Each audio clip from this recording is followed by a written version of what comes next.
गुंगीगिड्या म्हणत काँग्रेसची उपमुख्यमंत्री सुनेत्रा पवारांवर टीका। सुनेत्रा पवार अजून किती दिवस गुंगी गुडिया बनून राहणार, काँग्रेसचा सवाल। तर वेळ आल्यावर बोलेन म्हणत काँग्रेसच्या टीकेनंतर सुनेत्रा पवारांचं उत्तर।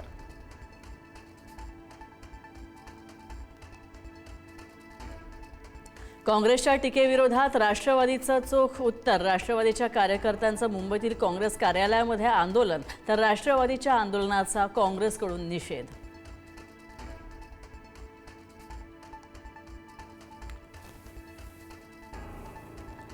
गुंगी गुडिया शब्दावर काँग्रेस प्रदेशाध्यक्ष हर्षवर्धन सपकाळ ठाम। सुनेत्रा पवारांनी अर्थखातं स्वतःकडे घ्यावं, दुर्ग असल्याचं सिद्ध करावं, सपकाळ यांचं आव्हान।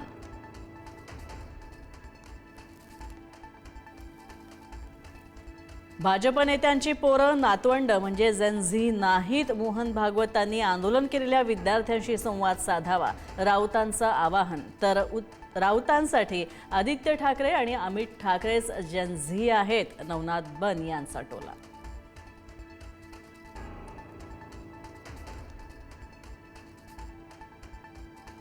शिवसेना पक्ष आणि चिन्ह प्रकरणामध्ये आज सुनावणी नाही, तर उद्या होणार 2 वाजता सुनावणी। सुप्रीम कोर्टात होणार सुनावणी।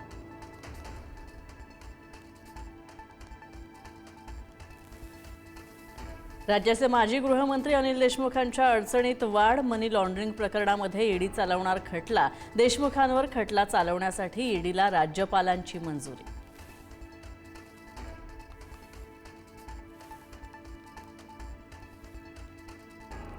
अँटालिया प्रकरणामध्ये परमबीर सिंगच मास्टरमाइंड। सूडभावनेमधून 100 कोटींचा खोटा आरोप केला, माजी गृहमंत्री अनिल देशमुखांचा दावा।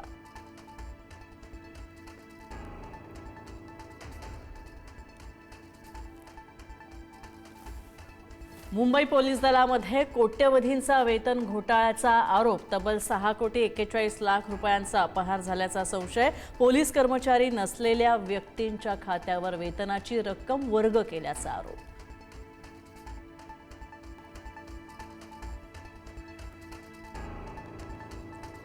लिव्ह इन रिलेशनशिपमध्ये राहणाऱ्या महिलांच्या संदर्भात सुप्रीम कोर्टाचा महत्त्वाचा निर्णय। महिलांना कायदेशीर संरक्षण मिळणार, औपचारिक विवाह नाही म्हणून संरक्षण टाळता येणार नाही, कोर्टाची भूमिका।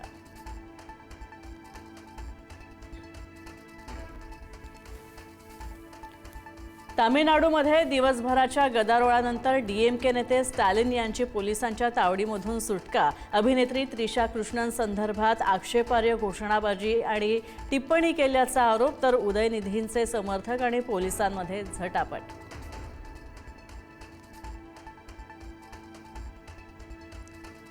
माजी राज्यपाल डॉक्टर डी.वाय. पाटील यांचं निधन। वृद्धापकाळानं कोल्हापूरमध्ये घेतला अखेरचा श्वास। शिक्षण, आरोग्य आणि सामाजिक क्षेत्रांमध्ये उल्लेखनीय कार्य।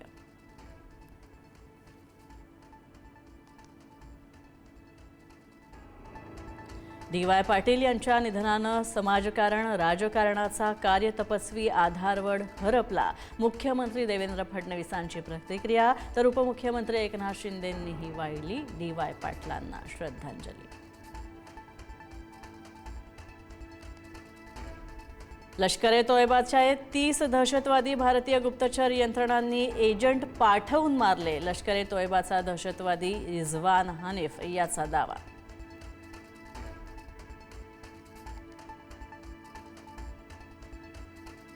अमेरिकेचे राष्ट्राध्यक्ष डोनाल्ड ट्रम्प यांनी इराणला 24 तासांचा दिला अंतिम इशारा। हॉर्मुझची सामुद्रधुनी खुली करा, अन्यथा भीषण हल्ल्यांना सामोरं जा, दिली धमकी।